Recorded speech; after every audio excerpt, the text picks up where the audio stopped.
first time that he had ever taken the civil rights movement north. Everything else had been done in the southern part of the United States in the Deep South. We told you that in Chicago he was concerned about education in the slums of Chicago, employment and unfair housing practices. We've mentioned that he organized a series of marches in Chicago. One would be through all white neighborhoods to protest discriminatory practices of real estate agents in the area. We mentioned that the marchers were very dangerous. Hundreds of angry whites threw bricks and bottles at the marchers, and King himself was hit in the head with a brick, and when later interviewed, made the statement basically that he thought that it was a worse situation in Chicago than he had ever seen in anywhere he had been in Mississippi or Alabama.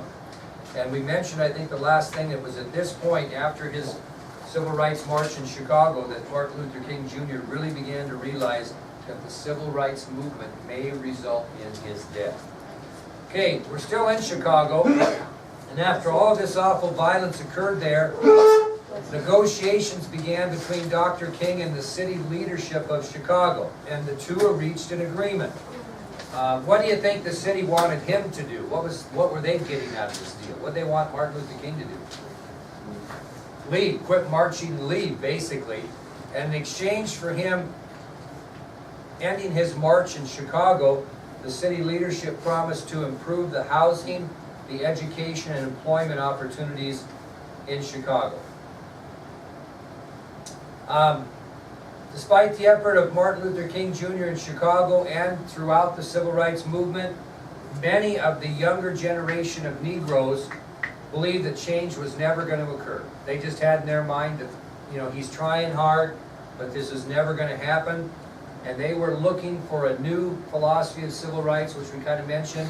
They were looking for a more violent philosophy rather than a non-violent philosophy, believing that the only way they could get change was to become violent themselves. Malcolm X, we talked about Malcolm X, a young radical civil rights leader, was the first to kind of turn to the violent side of things. He was assassinated during this time. And young Negroes interpreted his assassination as a sacrifice for the Black Revolution. He became a what? Martyr for the Black Power movement. So Malcolm X is going to be assassinated during this time in history. And despite all the efforts of Martin Luther King Jr. to try to keep things non-violent, because of the philosophy of young blacks that nothing's going to change, and after the assassination of Malcolm X, the first visible radical civil rights leader, he was seen as a martyr for this new movement that we talked about called Black Power. Okay, that'll take us to our fifth example of civil rights during the Johnson administration that was not good, and that was riots in Detroit, Michigan. Riots in Detroit, Michigan. We talked about the Watts riot, right? All the damage there. Well, in July of 1967, we had another major riot in the United States. Now, we were having all kinds of little minor rioting going on, but the Watts riot and the riots in Detroit were major league riots, and this one occurred in July of 1967. And again, local police and National Guard were sent in to the scene to restore order. And it got so bad that they sent in federal paratroopers. Some of these paratroopers had just gotten back from Vietnam. They were sent into Detroit as well. So local police and National Guard were sent to Detroit to help restore order. And it got so bad that they even sent in federal paratroopers, some who just returned from Vietnam. What does a paratrooper do? They don't just parachute into an area. They're trained to fight. They're fighting men that fight when they get on the ground. And lots of times they have duties that would be a little above and beyond the normal infantrymen. Okay, they're specially trained. Well, what happened, as soon as the federal paratroopers arrived, they came under fire. People started to shoot at them. And so they had to set up operations in a nearby school. So they cleared out this nearby school in Detroit and set up military operations in that school to try to get this riot in Detroit under control. Now, if you can imagine this, just picture Worland High School. They installed floodlights in all four corners of the school building and machine gun nests in all four corners of the school building in Detroit. That's how bad this thing, how out of control this was. So if you can picture a riot at Worland, And here come the federal paratroopers, federal army, U.S. Army comes in the four corners of this building, they set up floodlights and machine gun nests, if you can imagine that. Also, patrolling the streets of Detroit were Jeep patrols, in other words, Jeeps, and on those Jeeps were M16 machine guns mounted on the Jeeps, and they were traveling the city as well. So this was kind of a crazy riot. This was very violent. Your U.S. Army troops are being fired at. They've got machine gun nests set up in four corners of a public school for protection, and they've got Jeeps with M16 machine gun mounts driving around in the city. The paratroopers actually had to recover a tank that was taken from the Army by the rioters. They had to go regather in a tank that had been taken by the rioters. So the rioters even took a U.S. Army tank. That's how violent this was and how serious. Well, we'll give you, as we did in the Watts riots, some examples of the end result of the Detroit riots. Anybody remember how many people were killed in Watts? Day 34, right? 43 people were killed in the Detroit riot, and nearly all those people were black. So 43 people. So when we ask you on a test, you can just be dyslexic. 34 for Watts and 43 for Detroit.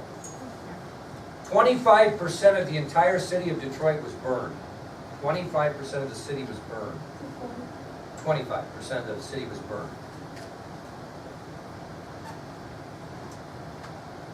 They estimated that about $50 million worth of property was destroyed. $50 million worth of property was destroyed. And total losses exceeded $150 million. So 43 people were killed in the Detroit riots, 25% of the city was burned, $50 million worth of property destroyed, and they estimated the losses total were $150 million. Now when this thing got over, the mayor of Detroit compared his city to war-torn Berlin in 1945. That was the comparison he made. He made the comparison that his city looked like war-torn Berlin. Berlin, Germany at the end of World War II. That's the comparison he made.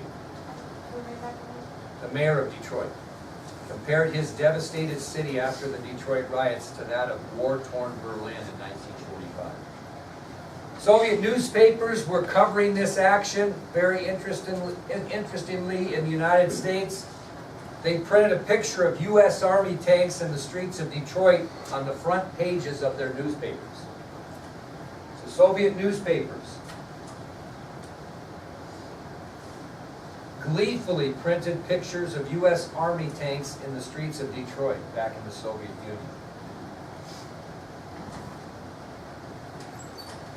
Well, President Johnson received tremendous pressure as a result of the riots in both Watts and Detroit. And finally, in late July of 1967, after the Detroit riot ended, the president took 3 significant actions concerning the issue of rioting in the United States.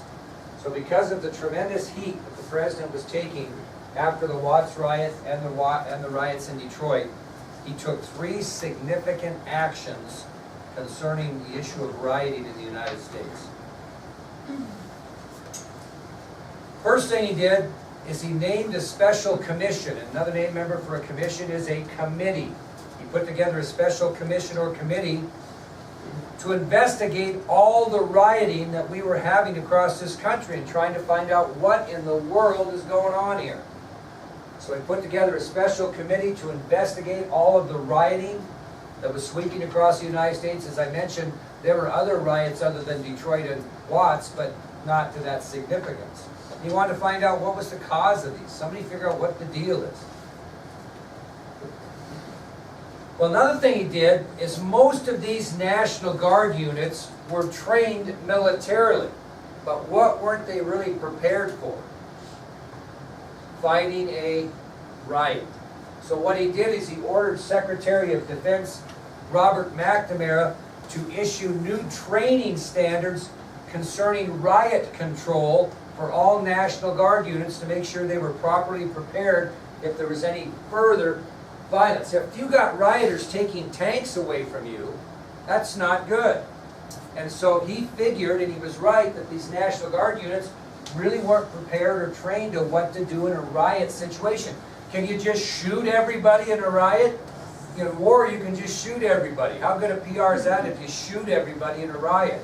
So they didn't have that mentality of how to deal with these people that were rioting. So the second thing Johnson did is he ordered Defense Secretary McNamara to issue new training standards for riot control to all National Guard units to properly prepare them for any future violence. And the third thing he did, which has nothing to do with rioting, but it helped calm the rioting, is he appointed Thurgood Marshall to the United States Supreme Court, the first black ever to serve on the nation's highest court. We'll get a chance to visit his gravesite when we get to Arlington. So the third thing Johnson did is he appointed Thurgood Marshall to the United States Supreme Court, becoming the first black to ever serve on the nation's highest court. That's the riots in Detroit. Okay, sixth thing, black power. Talk about black power. Where did the Cold War stand in this? You know, we had really calm things really in the Cold War after the Cuban Missile Crisis, and our whole concept, our whole focus was Vietnam at the time. And so it's kind of going on because we're trying to keep communism out of South Vietnam. So it's the Cold War is continuing, but we're in a conflict. So, okay. Okay, black power. Who was the first young black radical? Malcolm X. When he died, a new young black radical stepped to the forefront, and his name was Stokely Carmichael. Stokely Carmichael. And he became the new leader of this black power movement. He became the new young black radical in charge of the civil rights movement from the black power perspective. And to give you an idea of his philosophy of civil rights, he was quoted one time as saying, quote, "We've been saying freedom for 6 years and we ain't got nothing. What we're going to start saying is black power." So he was totally for changing the philosophy of Martin Luther King Jr. from a nonviolent philosophy of civil rights to a violent one. We've been saying freedom for 6 years and we ain't got nothing. What we're going to start saying is black power. Now, he was asked one time what his philosophy of the nonviolent philosophy of Martin Luther King. And this is what he said. You don't have to write this down, but really listen. This was his philosophy of Martin Luther King's philosophy. He said, quote, "Now I have said time and time again, the only thing nonviolent about the civil rights movement has been Martin Luther King. Now we have never defined it as a way of life. I never have. I have always defined it as a tactic." So he's stating that he never did believe it was nonviolent. The only nonviolent part of it was Martin Luther King Jr. Now, if you go back to Dr. King, he believed that this black power movement was the most dangerous component and dangerous challenge to the civil rights movement. He absolutely feared it. He feared the black power movement. King stated he thought it was the most dangerous component of the civil rights movement and the most challenging component of the civil rights movement. Very concerned about it. Here's what he publicly stated when asked about the black power philosophy. He said, "We are all seeking political and economic power, but the phrase black power gives the wrong connotation." Okay? We are all seeking political and economic power, but the phrase black power gives the wrong connotation. Now, I'm going to tell you a story, Martin Luther King Jr. versus black power, okay? And it's an interesting story, and then we're going to talk about the exact differences between the two, okay?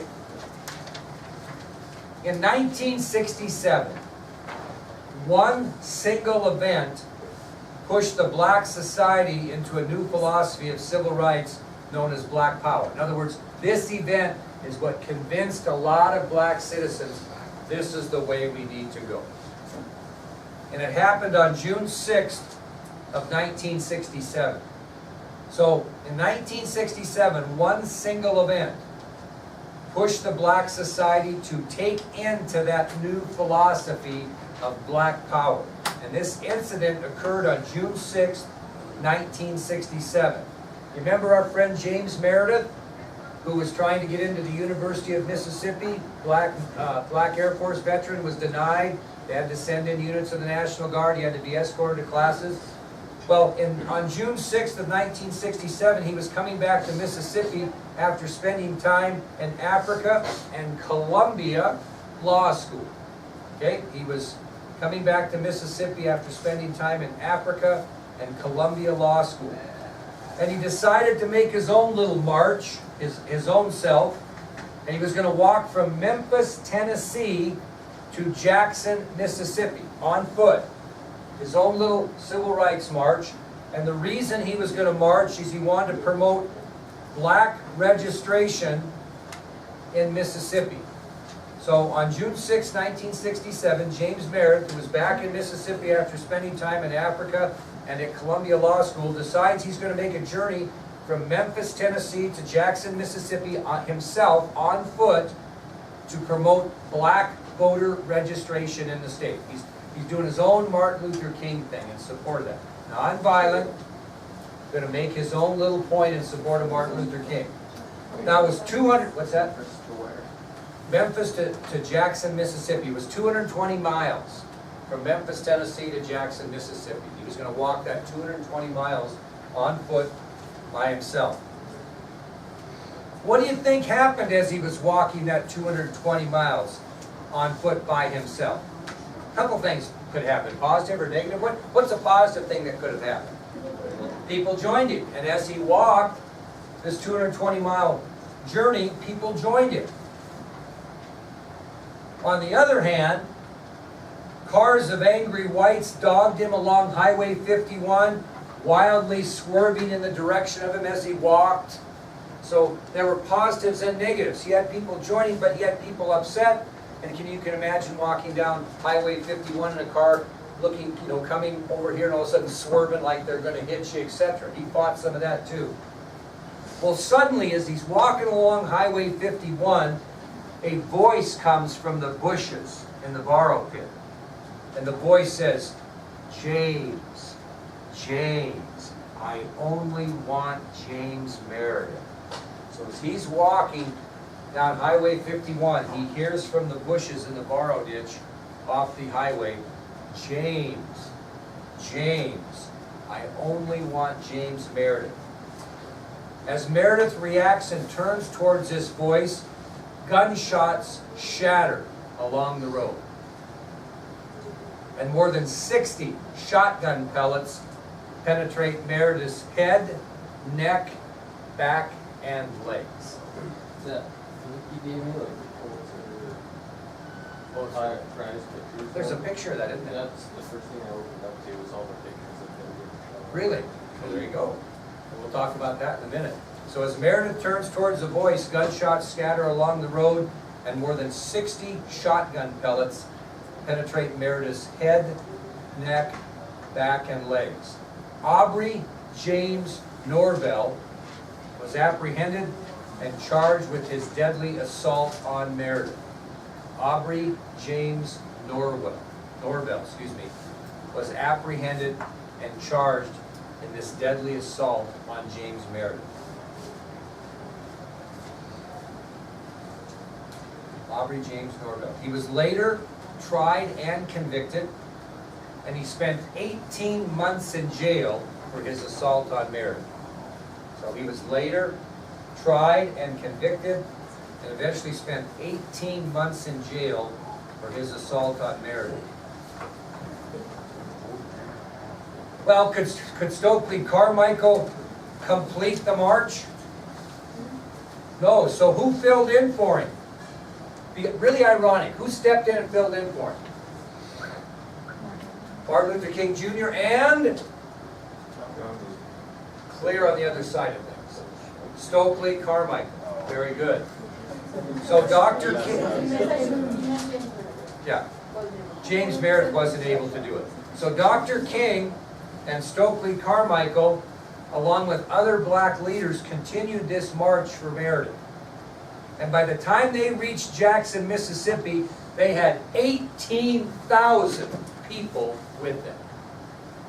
A journey that started with one ended with 18,000 people as they reached Jackson. Well, the point I'm making here is this incident involving James Meredith and further violence provoked many of these black leaders who were kind of on the teeter-totter of which way to go to support which philosophy. Black power. Okay, black power. Now, Mason's on top of it today. Out of that book he was talking about is the story about this, and so I'll hand this out to you and we'll read this. Now, don't look at the picture yet. Let's be kind of secretive. Let's just stay just on the writing for now. Don't sneak a peek at the picture yet. Come on now, don't sneak the peek at the picture. Yes, nice and easy here, nice and easy. Schreiber reminds me of me when I was his age. I'd be sneaking a peek. Don't sneak a peek, yes. Get one of these handouts with you. The different one. Yes, dear. Where are you going? Really cute.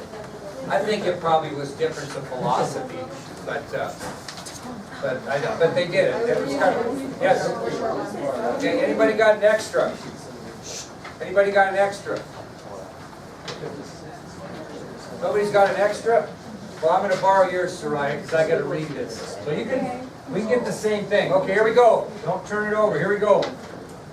1967, welcome to Mississippi. There had been thunder when they last met. James Meredith and Old Miss, which is abbreviation for the University of Mississippi. Fall of 1962, Meredith becomes the first black person to enter the University of Mississippi, a bold-fisted challenge to discriminatory admissions policies in America's colleges. Meredith's challenge meets a rage of resistance.